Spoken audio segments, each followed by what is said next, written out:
एक बंद कमरे का खौफनाक रहस्य। शहर में एक तूफानी रात थी जब बिजली की कड़कड़ाहट ने सन्नाटे को चीर दिया। शहर के सबसे रईस बिजनेसमैन मिस्टर सिंघानिया अपने आलीशान बंगले के एक कमरे में मृत पाए गए।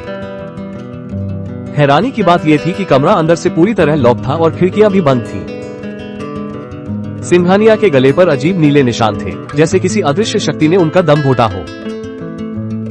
केस की जांच के लिए इंस्पेक्टर विक्रम को बुलाया गया, जो अपनी पैनी नजरों के लिए मशहूर थे। विक्रम जब क्राइम सीन पर पहुंचे तो उन्हें वहां चमेली के फूलों की एक अजीब खुशबू महसूस हुई। पूरे कमरे की तलाशी लेने के बाद भी वहां कोई फूल या इत्र नहीं मिला। तभी विक्रम की मुलाकात माया से हुई, जो सिंघानिया की निजी सचिव थी। माया ने एक लंबी काली पोशाक पहनी थी और उसके चेहरे पर एक पुराना निशान था। माया की आंखों में डर था, लेकिन वो कुछ ऐसा छिपा रही थी जो विक्रम को महसूस हो रहा था। माया ने बताया कि सिंघानिया पिछले कुछ दिनों से एक काली परछाई के डर में जी रहे थे। विक्रम को ये सब अंधविश्वास लगा, लेकिन उन्होंने सबूतों की तलाश जारी रखी। तलाशी के दौरान विक्रम को एक गुप्त दराज में एक पुरानी धूल भरी डायरी मिली। डायरी के पन्नों में कुछ तारीखें और कुछ लोगों के नाम लिखे थे। विक्रम ने गौर किया कि उन नामों में से 3 लोग पहले ही रहस्यमयी ढंग से मर चुके थे।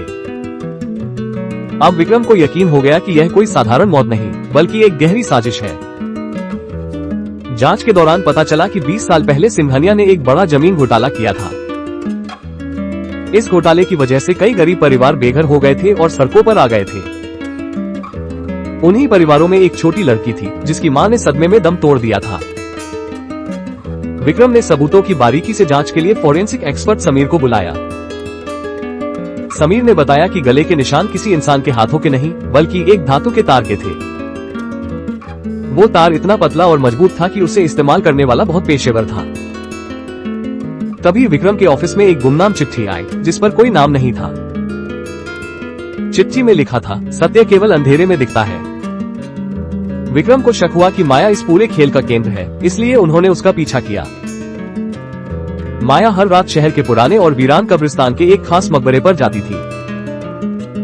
एक रात जब कोहरा घना था, विक्रम ने माया को रंगे हाथों पकड़ने का फैसला किया। कब्रिस्तान की खामोशी में केवल ठंडी हवाओं की डरावनी सरसराहट सुनाई दे रही थी। विक्रम अचानक माया के सामने आए और उसे सच बताने के लिए मजबूर किया। माया फूट फूट कर रोने लगी और उसने अपने परिवार का दर्द बयां किया।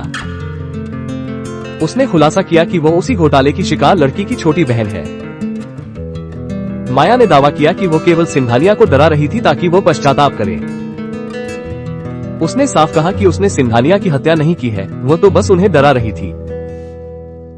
विक्रम अब और भी उलझन में थे कि अगर माया कातिल नहीं तो वह काली परछाई कौन थी। विक्रम ने माया की बातों पर यकीन नहीं किया और अपनी जांच जारी रखी। विक्रम को एहसास हुआ कि इस केस में कोई और भी है जो पर्दे के पीछे से खेल रहा है। तभी डीसीपी खन्ना विक्रम के केबिन में दाखिल हुए और उन्हें केस बंद करने का आदेश दिया। खन्ना का व्यवहार बहुत ज्यादा उतावला था, जिसने विक्रम के मन में शक पैदा कर दिया।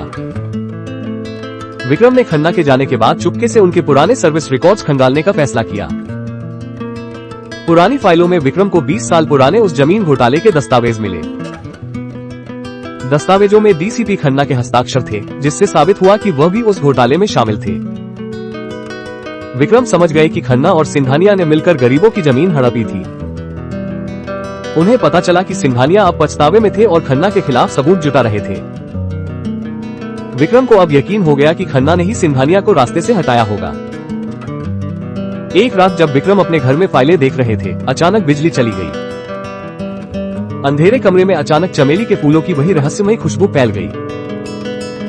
तभी एक काली परछाई ने अंधेरे से निकलकर विक्रम पर जोरदार हमला किया। विक्रम ने अपनी फुर्ती दिखाई और हमलावर को पटक कर जमीन पर दबोच लिया। जब हमलावर का नकाब हटा तो वो खन्ना का सबसे भरोसेमंद गुंडा निकला। विक्रम ने उससे सख्ती से पूछताछ की, जिससे खन्ना की पूरी साजिश सामने आ गई। गुंडे ने कबूल किया कि खन्ना ने ही काली परछाई का ढोंग रचा था ताकि शक माया पर जाए। विक्रम अब खन्ना को रंगे हाथों पकड़ने के लिए एक जाल बुनने लगे। विक्रम ने खन्ना को यह विश्वास दिलाया कि उन्हें कुछ नए सबूत मिले हैं।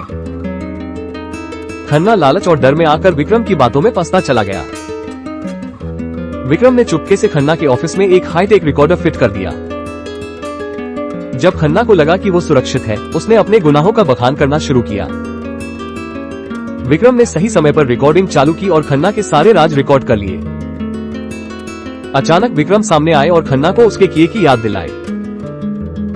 घबराए हुए खन्ना ने अपनी बंदूक निकाली और विक्रम पर तान दी। विक्रम बिल्कुल नहीं डरे और खन्ना को उसकी हार का एहसास कराया। विक्रम ने रिकॉर्डिंग प्ले की, जिससे खन्ना का चेहरा डर से सफेद पड़ गया। खन्ना चिल्लाया कि पैसा और पावर ही इस दुनिया का असली सच है। लेकिन कानून के हाथ लंबे थे और पुलिस की टीम ने खन्ना को गिरफ्तार कर लिया। खन्ना को जेल ले जाया जा रहा था, लेकिन विक्रम के मन में अब भी एक सवाल था। विक्रम ने माया से आखिरी बार मुलाकात की, जो अब शांत दिख रही थी। माया ने मुस्कुराते हुए विक्रम को एक छोटा सा सफेद लिफाफा थमाया। लिफाफे में सिंघानिया की असली वसीयत थी, जिसमें संपत्ति गरीबों को दी गई थी। लेकिन एक गुप्त नोट में लिखा था कि माया ने जहर देकर सिंघानिया को पहले ही मार दिया था। विक्रम ने वो नोट जला दिया और माया को आजाद छोड़ दिया, क्योंकि न्याय कभी कभी कानून से परे होता है।